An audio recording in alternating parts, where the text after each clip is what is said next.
El día de hoy vamos a conversar con el señor Rodrigo Gil. Él es investigador del Instituto de Estudios Peruanos acerca de la descentralización. ¿Cómo está usted? Muy buenos días. Bienvenido a JN Noticias. Buenos días, muchas gracias por la invitación, un gusto conversar con ustedes. Gracias a usted también por aceptar la entrevista.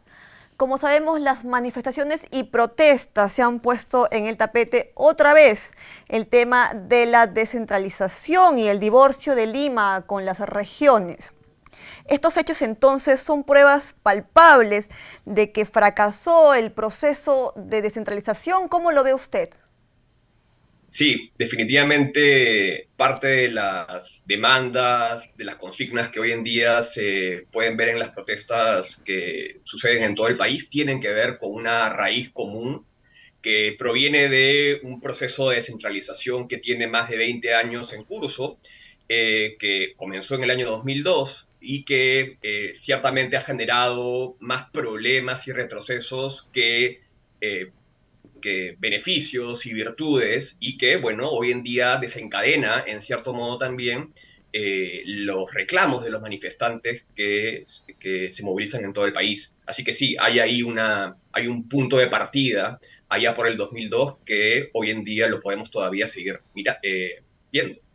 Entonces, ¿cuál cree que es el error del gobierno central y cuál es su responsabilidad en el abandono de algunas regiones? Me parece que en parte tiene que ver con las responsabilidades de este gobierno, pero también tiene que ver con las responsabilidades de los gobiernos anteriores que no hicieron nada virtualmente, digamos, para corregir los problemas del proceso de descentralización. Creo que uno de los grandes problemas y que la descentralización en un inicio trató de resolver fue el problema de integración en las regiones, ¿verdad? La idea era tratar de, pues, de buscar generar territorios que sean integrados, que no correspondan, digamos, solamente a algunos departamentos aislados entre sí, sino más bien conectarlos dentro de una lógica sectorial, territorial, Ujú. económica, que trajera progreso para las poblaciones en el país, de manera además, digamos, bien planificada, ¿no? Y lo que se quedó como una intención fue eso precisamente, ¿no? Que no hubo realmente una integración más allá de los primeros esfuerzos para poder, digamos, tratar de conglomerar en unidades territoriales más amplias a las regiones. Entonces creo que eso es uno de los problemas de partida que no se han corregido aún el día de hoy. Claro, porque recordemos que se han cumplido 20 años desde que se implementó el proceso de regionalización. ¿Llegó a concluirse entonces este proceso? ¿Cómo lo ve usted? No, ciertamente no se ha concluido. Como decía, el problema de la separación, digamos, entre las regiones, de las divisiones que pueden haber y también una fuerte presencia del centralismo limeño, digamos, donde al final muchas de las decisiones asociadas a los recursos que se les pueden disponer a los gobiernos regionales, a los gobiernos locales, quedan Ujú. supeditadas al control central, digamos, el gobierno central. Entonces, muchas veces lo que ocurre es que no solamente las poblaciones, digamos, no ven un progreso, un desarrollo como se les prometió y se les ha venido prometiendo permanentemente, sin resultados que puedan, pues, ir de la mano con esas promesas, sino que al mismo tiempo se han ido dando cuenta que muchas veces el gobierno central es el que tiene, digamos, la sartén por el mango y que dispone o no de recursos para las regiones, para los gobiernos locales, y bueno, entonces ahí hay un foco de conflicto, ¿no? Entre, digamos, en la población que reclama más recursos y el gobierno central que quiere retener de alguna forma también estos recursos y que no los puede, digamos, disponer, ¿no? Y ojo, también ahí hay un tema asociado no solamente, digamos, a la performance y al desempeño del gobierno central, que como digo, no ha resuelto en todo este tiempo estos problemas, pero también hay un problema ahí asociado a los propios gobiernos regionales y a los gobiernos locales, que tiene que ver con la eficiencia, digamos, del gasto, de la ejecución, de los Ujú. recursos que disponen, que muchas veces son mal utilizados para intereses personales, agendas muy grupales, muy recortadas y que no buscan el beneficio de las poblaciones a las cuales representan. Ah, Entonces acá hay un doble juego, ¿no? Entre la problemática de larga data del gobierno central y de un mal diseño de la reforma de la descentralización, pero acompaña esta problemática la magra performance de los gobiernos regionales y los gobiernos locales al momento de ejecutar estos recursos y que muchas veces los utilizan para, como digo, beneficiarse particularmente. Asimismo, también se han gastado menos de los recursos que estaban destinados para dichas regiones y precisamente ahí quisiera hacer énfasis porque según el portal de transparencia de economía del MEF en octubre del 2022 señaló lo siguiente, que 13 de los 25 gobiernos regionales han gastado menos de la mitad de sus fondos destinados a obras públicas. ¿Qué lectura entonces le da a esta situación que le he planteado?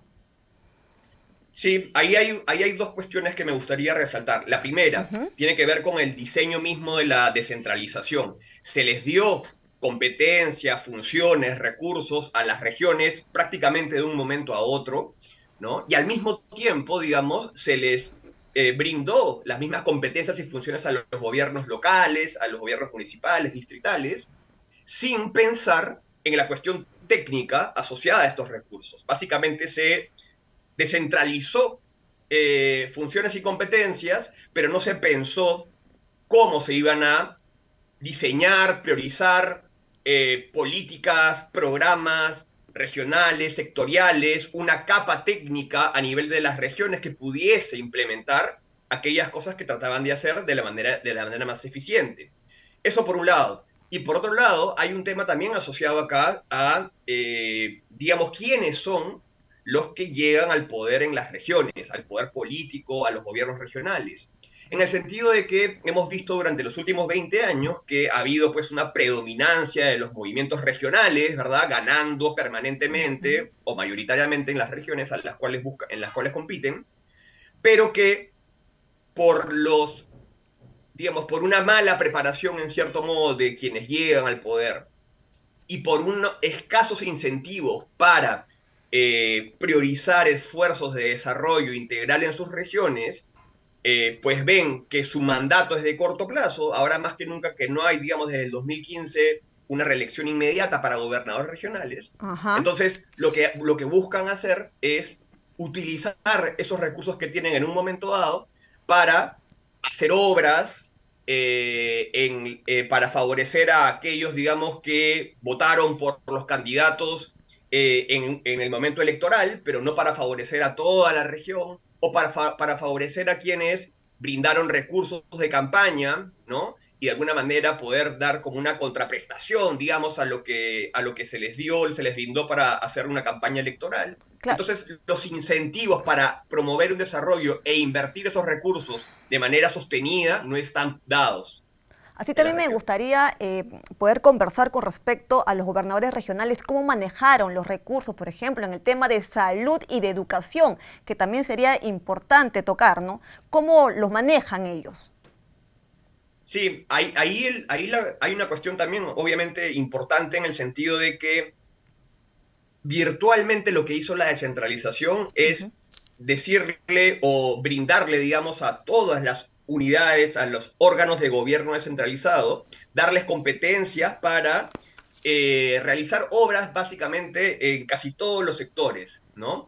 Incluido salud, incluido educación, Educación. incluido diversos sectores. Y entonces lo que hay es un serio problema de coordinación, de planificación, de priorización de líneas a seguir por parte de todos los órganos descentralizados que en momentos de crisis, como lo que hemos vivido durante los últimos años, no logran ponerse de acuerdo para, de nuevo, priorizar cuáles son aquellos ejes sobre los cuales tienen que focalizarse para poder perseguir un desarrollo mucho más acelerado, más en momentos de crisis y sobre todo en el sector educación y en el sector salud, como menciona. Si a ello le agrega a usted que el gobierno central tiene sus propios problemas también, se vuelve pues un caldo de cultivo y es un escenario caótico para que la población se sienta insatisfecha y que, bueno, veamos de alguna forma también en estas manifestaciones y en otras este rechazo a lo que ha sido la reforma de descentralización. Muy bien, muchísimas gracias por habernos acompañado un poco más y haber conversado acerca de este tema muy importante para todos los peruanos. Muchísimas gracias. Muchas gracias. Nosotros hemos conversado con el señor Rodrigo Gil, investigador del Instituto de Estudios Peruanos. Es momento de ir a una pausa y retornamos.